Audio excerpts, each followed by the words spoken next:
Hello, today's May 12th, 2020, and Governor Newsom announced additional guidelines for businesses to continue to reopen under this extended phase 2 here in California.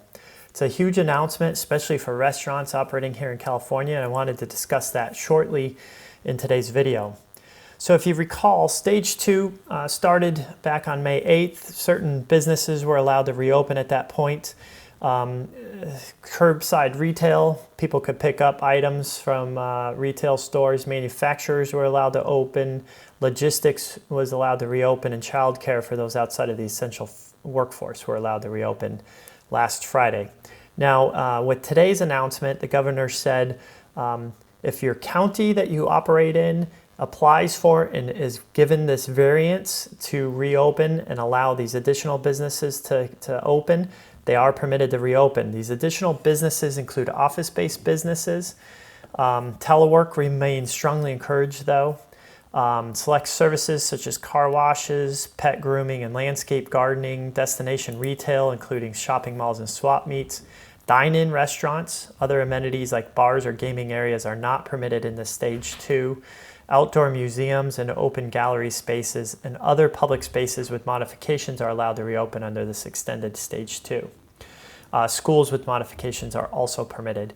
The governor reminded everybody that the large venues, entertainment venues, nightclubs, bars, things like that are not permitted to reopen under this expanded stage 2 here permitted.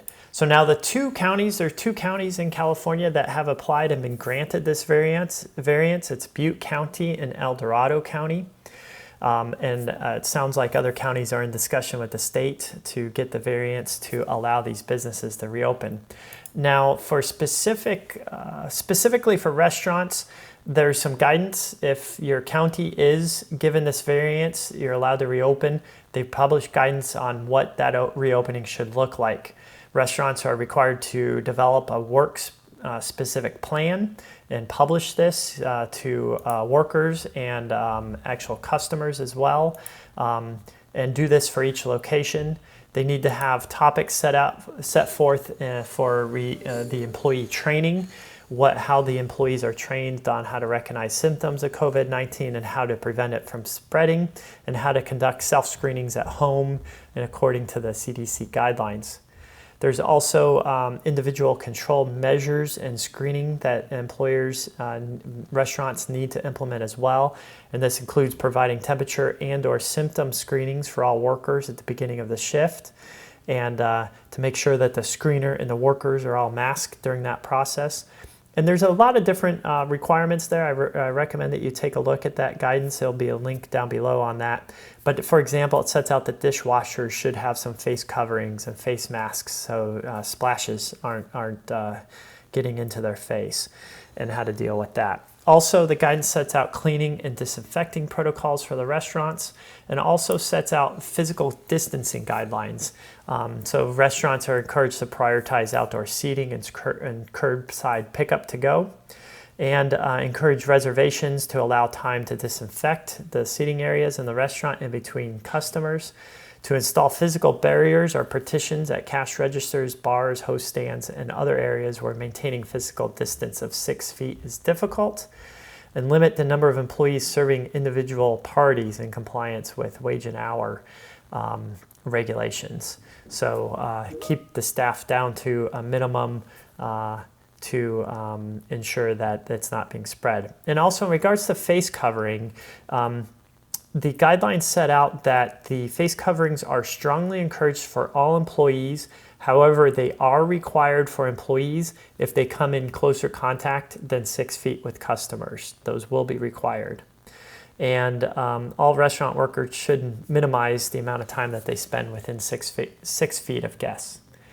So the final considerations for restaurants that these guidelines set out is to display a set of these clearly visible rules for customers and restaurant personnel at the restaurant entrances, and set these out in easy to use terms, and they even recommend making these available digitally, maybe to include pictograms as well, and to include it with the menus.